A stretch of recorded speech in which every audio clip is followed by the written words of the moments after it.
Now they've been working with the timeline in Final Cut Pro, you may wish it looked or operated a bit differently. In this lesson, we are going to show you how to take control of your timeline and customize it for your specific needs. The first thing I want to show you is how to change the height of your tracks.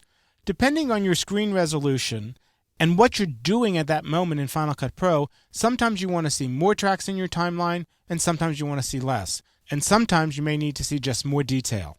To change the height of tracks in your timeline, you can go to this interface and click on these 4 different buttons. It kind of looks like a bar graph, and you need to click on each individual bar as opposed to globally in that area.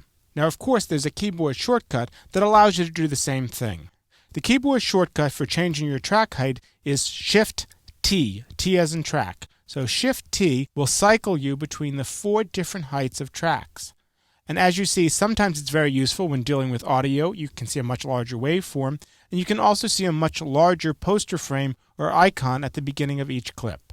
The default height is the second bar from the left.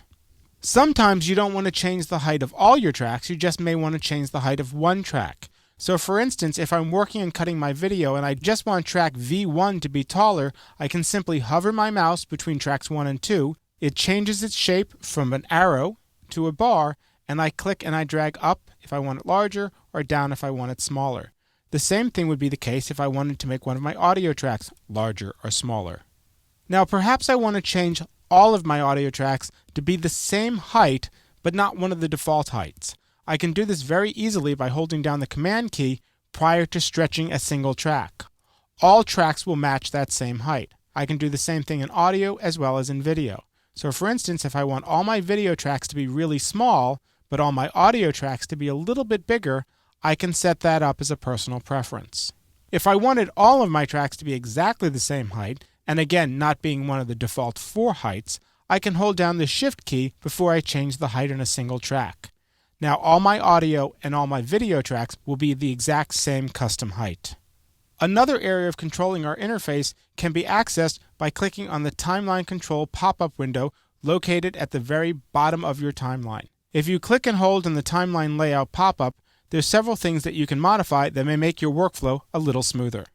First of all, when I'm cutting audio, I find that the names of the audio files tends to interfere with me seeing the waveform. So what I like to do is turn off Show Audio Clip Names. Now I just see the waveforms and it's not blocked by the name of the clips. Another option that I find very useful is the ability to turn off Show Clip Labels. Now I'm going to hover my mouse here for just a second, but if you look over in my browser, I've used color to label specific clips within the browser. I turned Sahara VoiceOver to green, Niger Sand 3 to yellow, and Sun Panning, which is below, to red.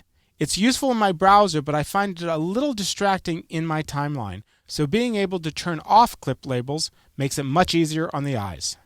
There's a variety of different options that you can turn on and turn off in this pop-up window. Choose the ones that work best for you.